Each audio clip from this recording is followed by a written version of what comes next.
Hey everybody, welcome back. So I imagine there's one of a couple reasons why you may have clicked on this video. Based on the title and the thumbnail that I put out there, if you haven't been keeping up with me and you clicked on it, you're probably one of those folks who just likes to see live animals getting killed and, watch it for the sport of it. And for anybody that's watched me for any length of time, probably saw the title and thumbnail and said, oh, okay, somebody's about to make a point. Well, hang around for a second. We got a couple things to talk about today on Intrepid Exotics. Whether you're a lifelong keeper or just getting started, help us encourage responsible keeping, conservation, and public education in the interest of keeping our reptiles safe and healthy as we protect them for future generations. You're invited to spend time with us as we experience these awesome animals together on Intrepid Exotics. So I could go on for hours about this topic and never run out of things to say.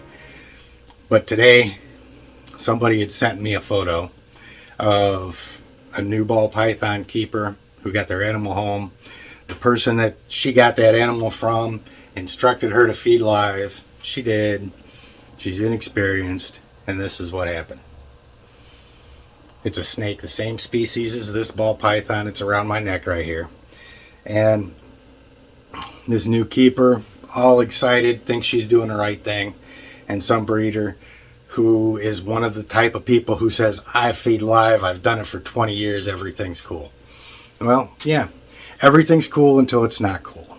Now, because of that attitude, this new keeper just had one of the worst experiences you can possibly have with your animals.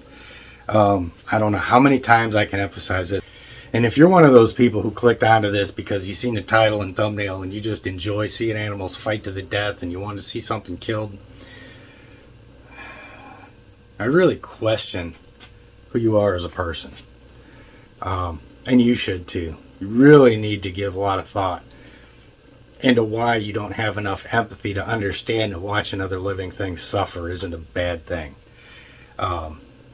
This stuff, it's gone a long ways towards going away over the last couple of years, but there's no reason why the community should still have new keepers sending us pictures of animals with their guts hanging out because some breeder wants to dig their heels in and just say, hey, live feeding's the way to go.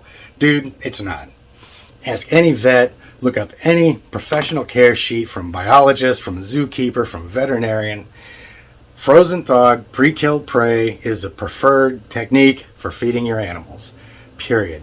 There's zero chance that that animal is going to hurt whatever you're feeding it to.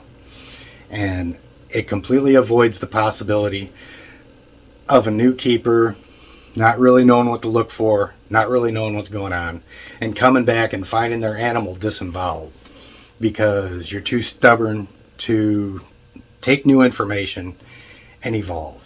Okay?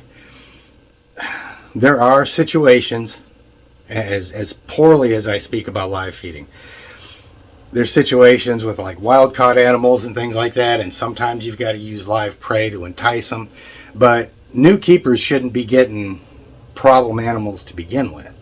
New keepers should be getting animals that have been worked with, that if they're babies, they've had a few sheds, they've had a few meals, they're stable, they're on frozen thawed, just like the professionals all suggest. And those instances where you do have to use live prey just to keep your animal alive, they're really few and far between.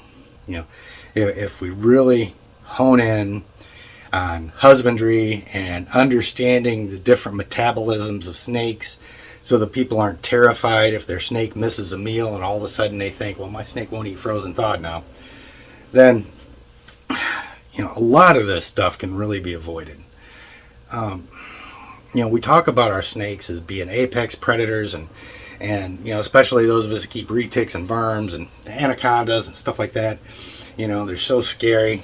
They're these big, bad, mean animals.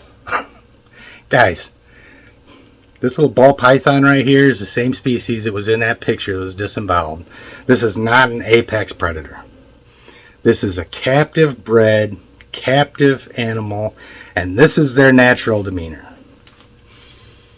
They're not gladiators. They're not meant to fight. This animal doesn't want to fight. This is the only life that this girl has known. It's this level of peace and comfort. And that's what we need to provide to them. You know, guys, every now and then, I'll have somebody that doesn't know me come up and say, you know what, you're just soft, you're this little tree hugger or whatever it is. This has got nothing to do with how tough you are. You know, if you're a big, bad, tough guy, this has got nothing at all. You know, your lack of empathy, it doesn't make you tough, it makes you a bad person. You know, sorry if it hurts your feelings. You know, if you're looking at something like that, even if you've got to feed live to your animals for one reason or another, if you don't look at that animal that's fighting for its life and have some level of empathy for it, then you're a broken human being. And I don't know how many other ways that I can express it. You know, we put so much effort into socializing our animals and allowing them to trust us. You know, I've got pet rats here too. I'll never throw them in with any of my snakes. They're pets. But, you know, we had 3 Dumbo rats, and we had to seclude one of them because the other 2 were ganging up on him, and we started seeing bite marks on him. Had we not separated those animals, that odd man out would have ended up getting killed by the 2 that were in there, and we would probably found him in there nibbling on him. I've seen that before at breeding facilities for rats. You know, it's not uncommon to go in there and see one rat, you know, see a desiccated carcass that's, you know, half, 3/4 of the way eaten by the other ones. You know, they will eat your snake in a heartbeat. And that picture is proof positive of it. I've got a whole folder in there of other pictures of snakes that have had their entire spines eaten out, all kinds of different stuff. I guess the whole point to today is it's really a sad state of affairs in a society where you can, you know, put out something inhumane and grisly watching these animals fighting to the death, and you'll get 1 million people on it overnight, and everybody's checking it out and cheering, and man, did you see that? But you get those same animals in the actual environment in which they're kept, like this one, you know, and you've only got a small handful of folks that are actually interested in learning about the animals. You get so many other people that just want to see something grotesque. And, you know, I'm no saint by any stretch of the imagination, but I've got a goddamn moral compass, you know? I mean, if you clicked onto this thing because you wanted to see a living thing die, what's wrong with you? Seriously. I mean, there's not any other way to say it. You know, maybe I'm a little sensitive to it. You know, I've seen a lot of death, and those are all stories for another day. But I've just got no respect for anybody that enjoys it. You know, these animals that we keep, they entrust us to give them a good life and to keep them safe. And the same relationship that I've got with this little girl right here is the same relationship that I've got with my 16-foot retics, my 13-foot berm, my 8-foot boa. Not quite so much with my Nile monitor because he's a little spicy. But he trusts me. And these animals are awesome.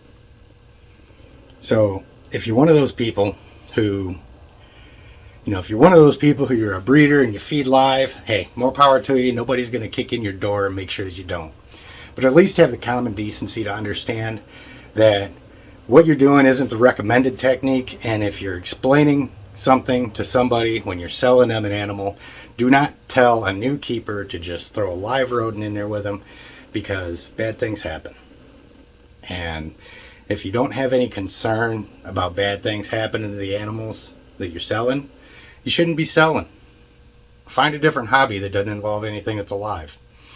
You know, we're really, none of us are perfect as keepers, but we've at least got to have a conscience, and we've got to have some empathy, and just kills me, man. I could not imagine how I would feel if I came in and I seen this awesome snake right here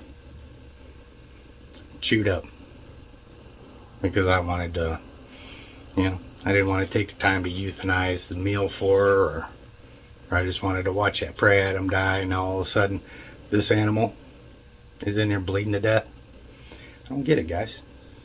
I mean, let's grow out of this. Everything has got to evolve. That's all I got to say. You guys have a good day.